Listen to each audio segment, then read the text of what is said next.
Hello guys, स्वागत है हमारे चैनल में। आज हम बात करेंगे सिस्टम ऑफ यूनिट की।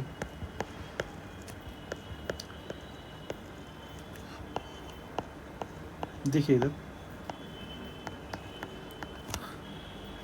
सिस्टम की बात करें तो मेन 3 फंडामेंटल क्वांटिटीज़ हैं, जैसे कि पहली लेंथ हो गई, दूसरी हमारी हो गई मास और तीसरी हो गई हमारी टाइम।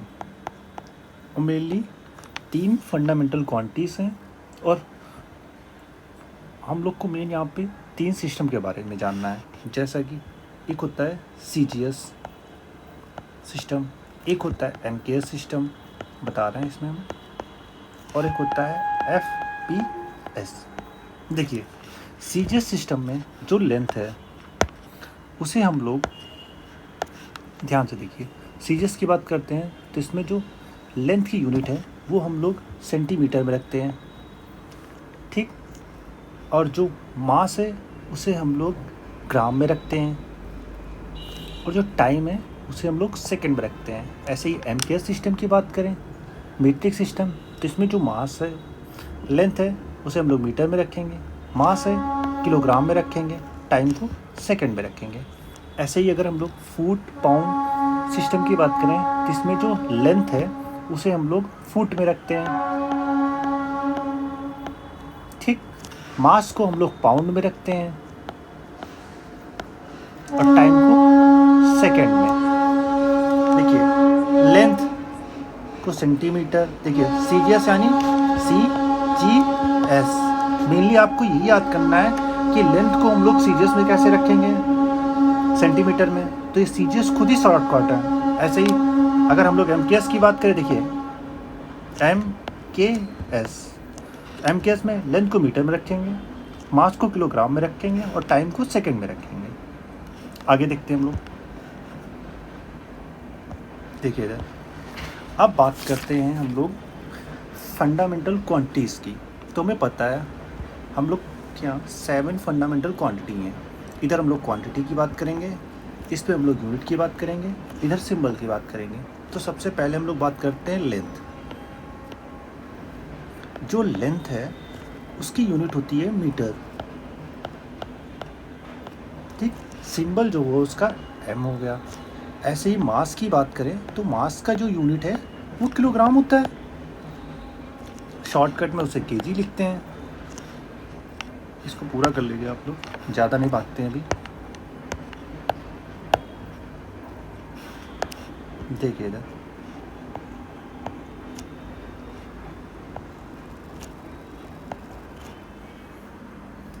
मास को हम लोग, एक सेकेंड भाई, व्हाट हैपेंड,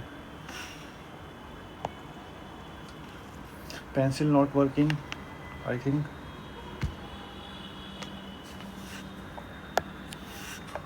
चलिए देखिए इधर अब हम लोग मास को बात करें तो मास को इसमें हम लोग किलोग्राम को, वजन को हम लोग किलोग्राम में नापते हैं, जिसका सिंबल केजी होता है। ऐसे ही हम टाइम की बात करें तो टाइम को हम लोग सेकंड में नापते हैं, टाइम की यूनिट सेकंड होती है, सिंबल एस होता है। ऐसे ही हम लोग बात करें टेम्परेचर की, टेम्परेचर की यूनिट होती है केल्विन या डिग्री सेल्सियस, सिंबल के। ऐसे ही हम लोग बात करते हैं ल्यूमिनस इंटेंसिटी की,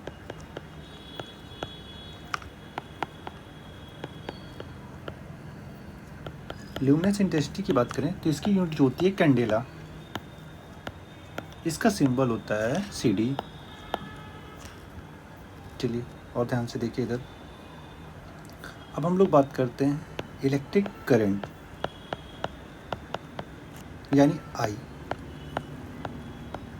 करंट की यूनिट होती है एम्पेयर और सिंबल होता है इसका A।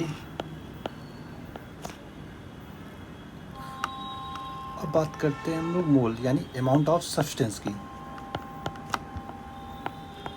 अमाउंट ऑफ सब्सटेंस की बात करें तो इसकी यूनिट जो होती है वो मोल होती है, और इसका सिंबल जो होता है वो ये होता है। अब हम लोग बात करते हैं कुछ, हम लोग बात करेंगे पहले लेंथ की। देखिए इधर, अगर हम लेंथ की बात करें, लेंथ को हम लोग मेजर्ड करते हैं किस, लंबाई को हम लोग नापते हैं मीटर में, ठीक। अब देखिए 1 मीटर किसके बराबर होता है, तो हम लोग बात करें जो 1 मीटर है ये बराबर होता है 1650763.73 टाइम वेवलेंथ किसकी, क्रिप्टॉन 86 की, ठीक। अब हम लोग बात करते हैं कुछ मीटर की यूनिट, जैसे कि सबसे पहले हम देखते हैं सेंटीमीटर। सेंटीमीटर की बात करें तो 1 सेंटीमीटर में 10⁻⁻² मीटर होता है। ऐसे ही 1 मिलीमीटर में 10⁻³ मीटर होता है। अब आपको बताते हैं एक माइक्रोन में, 1 माइक्रोन में 10⁻⁻6 मीटर। नैनोमीटर में बात करें 10⁻⁹ मीटर होते हैं। अब हम बात करते हैं किलोमीटर की, ठीक। किलोमीटर यानी दूरी। किलोमीटर की बात करें तो 1 किलोमीटर में 1000 मीटर होते हैं, 1000 मीटर, ठीक। 1 एंगस्ट्रॉन की बात करें तो 10⁻⁻10 मीटर होता है 1 एंगस्ट्रॉन। एंगस्ट्रॉन को ऐसे लिखते हैं, ठीक। अब हम लोग बात करते हैं, देखिए अब कुछ हम लोग ग्राम में देखते हैं, जैसे कि 1 ग्राम में 10⁻³ kg होता है। इसको ऐसे याद करिए, दैट इज हम लोग बात करें 1 किलोग्राम में 1000 ग्राम होते हैं, ठीक। ऐसे हम बात करें 1 कुंटल में, तो 1 कुंटल की बात करें तो उसमें 100 किलो होता है। ऐसे ही 1 मीट्रिक टन में 1000 किलो होगा। 1 मीट्रिक टन में 1000 किलोग्राम, और ये होता है 10 कुंटल के बराबर।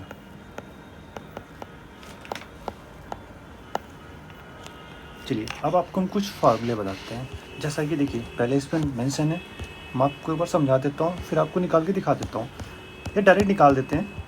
देखिए ध्यान से, सबसे पहले बात करते हैं एरिया के फार्मूले की। अगर हम लोग एरिया की फार्मूले की बात करें तो उसका फार्मूला होता है लंबाई गुणे चौड़ाई, that is length into breadth. अब ध्यान से देखिए, अगर हम लोग बात करें लंबाई की, लेंथ को हम लोग मीटर में लिख सकते हैं, ब्रेड्थ को भी मीटर में लिख सकते हैं, तो इसकी जो यूनिट होती है वो मीटर स्क्वायर होती है, ठीक।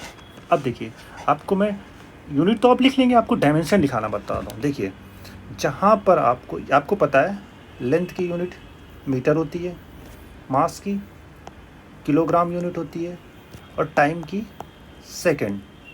आप एक बात हमेशा याद रखिएगा, अगर डायमेंशन की बात करें तो जहाँ पर किलोग्राम है उसको m लिख दीजिए, जहाँ पर m है उसको l कर दीजिएगा, और जहाँ s है उसे t कर दीजिएगा। डायमेंशन के केस में ये डायमेंशन, अब हमें अगर डायमेंशन निकालना है एरिया का तो मीटर स्क्वायर है, यानी हम लोग बात कर रहे हैं जहाँ m है उसको हम लोग क्या कर सकते हैं, तो इसका डायमेंशन क्या हो सकता है, डायमेंशन जो होगा वो l स्क्वायर हो जाएगा, ठीक। फिर से समझिए, देखिए फिर से समझाता हूँ मैं।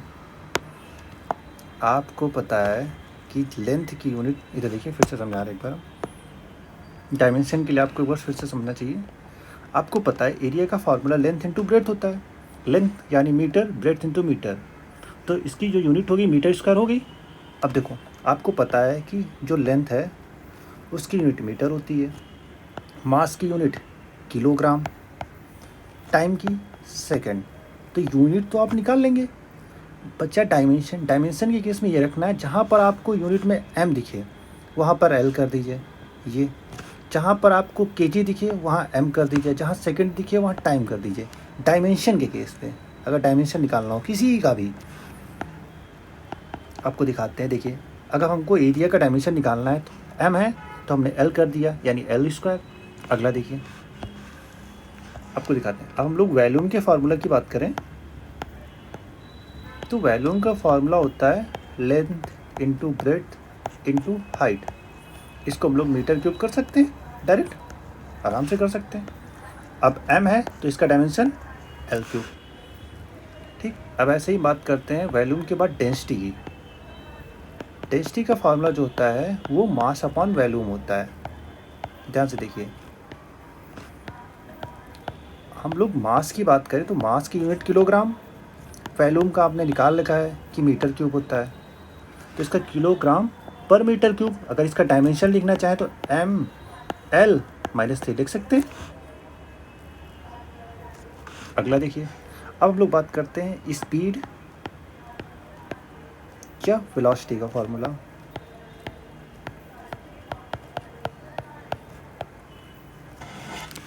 ठीक, स्पीड और वेलोसिटी।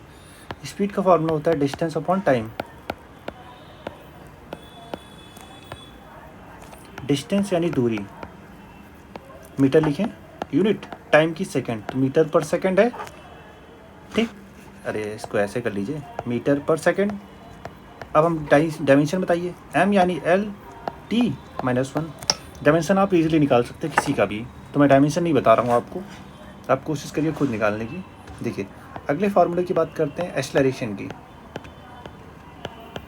एक्सेलरेशन का जो फार्मूला होता है वेलोसिटी अपॉन टाइम होता है। वेलोसिटी का भी आपने निकालना है। देखिए, मैं डायरेक्ट रख रहा हूँ क्योंकि वेलोसिटी का आप निकाल चुके हैं। वेलोसिटी का फार्मूला हमें पता है मीटर पर सेकंड, टाइम का होता है सेकंड। अब ये s ऊपर आ जाएगा तो ये बन जाएगा मीटर पर सेकंड स्क्वायर। अब इसके डायमेंशन की बात करें तो l/t-2। अब देखिए, फोर्स की बात करें तो फोर्स का फार्मूला होता है मास इंटू एक्सेलरेशन। ध्यान से देखिए, एक्सेलरेशन को आपने निकाला है किलोग्राम। एक्सेलरेशन की बात करें, मास की यूनिट किलोग्राम, एक्सेलरेशन का आप निकाल चुके, क्या आया, मीटर पर सेकंड स्क्वायर। किलोग्राम मीटर पर सेकंड स्क्वायर ये किसके बराबर होता है, न्यूटन के। तो फोर्स की यूनिट न्यूटन, और 1 न्यूटन में 10⁵ डाइन किलोग्राम मीटर पर सेकंड स्क्वायर, यही होता है न्यूटन। अब देखते हैं आगे। अब बताते हैं वर्क का फार्मूला। देखिए, वर्क या एनर्जी दोनों का एक ही होता है। हम बात करते हैं वर्क की। वर्क की बात करें तो इसका फार्मूला होता है फोर्स इंटू डिस्प्लेसमेंट।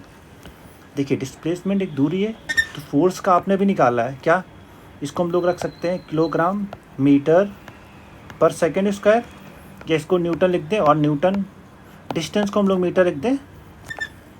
ठीक, तो एक तरह से देखिए, इसको हम लोग न्यूटन मीटर लिख सकते हैं, या और किलोग्राम मीटर पर सेकेंड स्क्वायर था, एक m और आ गया, ऐसे था ना m, तो अब ये क्या हो जाएगा, किलोग्राम मीटर स्क्वायर पर सेकेंड स्क्वायर, यही जूल होता है।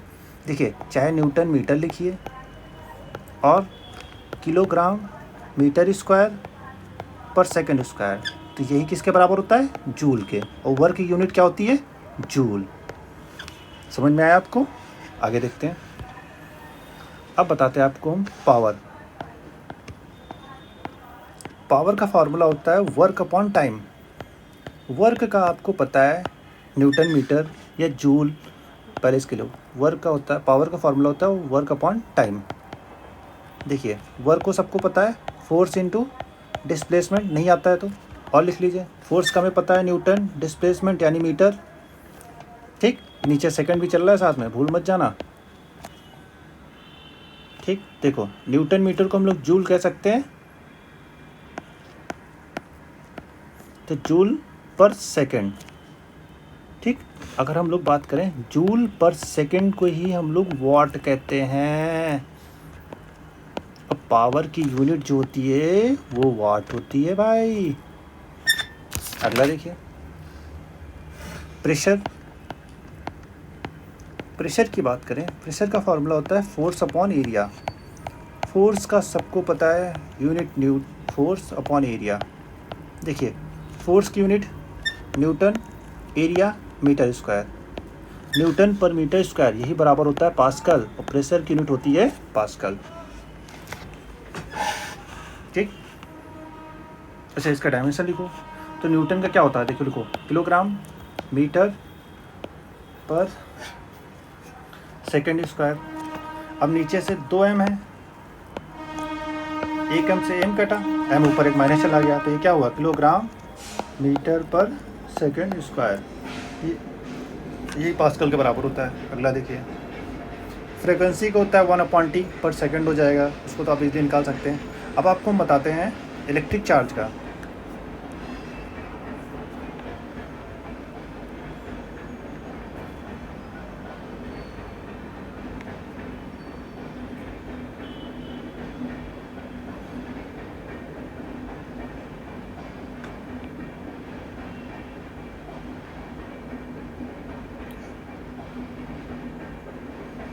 देखिए इधर हम लोग इलेक्ट्रिक चार्ज की बात करें,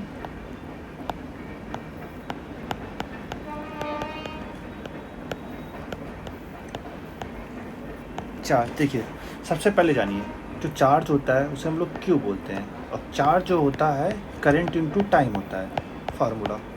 तो देखिए करंट, देखिए इलेक्ट्रिक चार्ज पूरा लिख लीजिए, current into time, Q equal to IT। Current की यूनिट आप पहले ही पढ़ चुके हैं एम्पेयर, टाइम की सेकंड, तो एम्पेयर इनटू सेकंड ये किसके बराबर होता है कूलम के, तो इलेक्ट्रिक चार्ज की यूनिट कूलम। कोई दिक्कत यहाँ तक? आगे देखिए, अब हम लोग बात करते हैं पोटेंशियल की, इलेक्ट्रिक पोटेंशियल।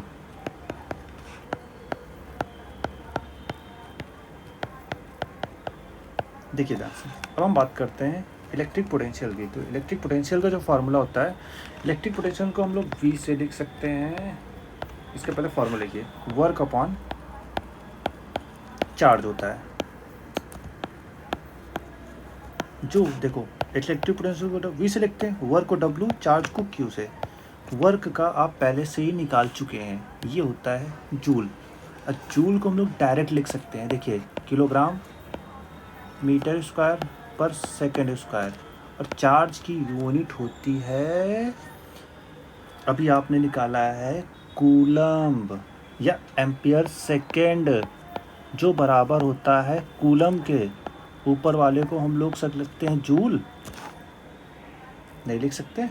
तो एक चीज़ देखिए, आपको ये पता चला है, तो जूल अपॉन कूलम ये किसके बराबर होता है, वोल्ट के। तो पोटेंशियल की यूनिट वोल्ट। कितना आसान है। आगे देखिए, अब बात करते हैं रेजिस्टेंस की, इलेक्ट्रिक रेजिस्टेंस की। इलेक्ट्रिक रेजिस्टेंस की बात करें तो देखिए इधर, इसको हम लोग R से लिखते हैं, इसे होता है R equal to V upon I, यानी पोटेंशियल अपॉन करंट।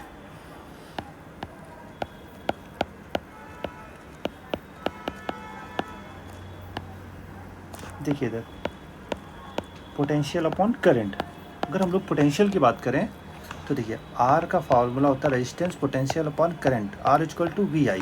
तो पोटेंशियल का आपको पता है कि वोल्ट यूनिट होती है, अभी आपने 1 सेकंड पहले निकाला है, आप देख सकते हैं, नहीं फिर से निकाल लीजिए, कोई दिक्कत नहीं, मैं निकाले दे रहा हूँ। देखिए आपको पता है जो देखिए पहले करंट को नीचे ही रहने दीजिए, I यानी करंट, अब सीधा मैं एम्पेयर करे दे रहा हूँ यहाँ पे, ऊपर को देखिए। वोल्ट का फार्मूला होता है वर्क अपॉन चार्ज, तो वर्क का आपने निकाला था joule upon coulomb, joule upon coulomb, यानी इसको हम लोग लिख सकते हैं वोल्ट। ठीक, तो आपको पता है वोल्ट अपॉन एम्पेयर किसका हो गया, यूनिट रेजिस्टेंस का। इसको ऐसे भी तो लिख सकते हैं, वोल्ट पर एम्पेयर, यही बराबर होता है ओम के, जो ओम होता है वोल्ट पर एम्पियर होता है। कोई प्रॉब्लम?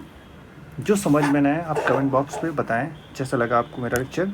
देखिए इधर ध्यान से फिर से, देख सकते हैं आप, इजली निकाल सकते हैं। देखिए इधर फार्मूले के साथ डायमेंशन भी देखिए मैंने सबके रख रखे हैं।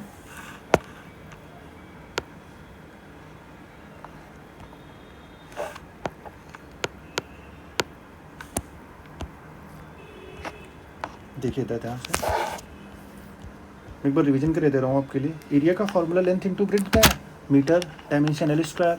वॉल्यूम का length breadth into height, metre cube unit dimension l cube. Density का मास अपॉन वॉल्यूम फार्मूला होता है, मास यूनिट किलोग्राम होती है। वॉल्यूम का मीटर क्यूब किलोग्राम पर मीटर क्यूब। डायमेंशन हो गया ml-3। स्पीड या वेलोसिटी, इसका formula distance upon time. Distance unit metre होती है, टाइम का सेकंड, तो LT-1 डायमेंशन। एक्सेलरेशन की बात करें तो इसका फार्मूला होता है velocity upon time, that is metre पर सेकंड वेलोसिटी होता है अपॉन सेकंड, तो मीटर पर सेकंड स्क्वायर, ये LT-2। फोर्स का भी देख लीजिए डायमेंशन। अब ऐसे ही वर्क की बात करें तो फोर्स इंटू डिस्प्लेसमेंट फार्मूला होता है। पावर का वर्क अपॉन टाइम। प्रेशर की बात करें तो फोर्स अपॉन एरिया। ठीक, अब इसका शॉर्टकट दे सकते हैं कि फोर्स का किलोग्राम मीटर पर second square newton, kilogram metre square पर सेकंड स्क्वायर जूल, इसे न्यूटन मीटर कहते हैं। फोर्स का डायमेंशन ml-2 और वर्क का होता है ml²T-2। मैंने एक साथ तीनों कर दिए कि आपको सिंपल एक साथ याद रहें। ऐसे ही पावर का वर्क अपॉन टाइम आप देख सकते हैं, मैं एक बार समझा चुका हूँ। कोई भी क्वेरी हो तो आप पूछ सकते हैं लेक्चर में। और चार्ज का मैं फार्मूला बता चुका हूँ, Q=I/T।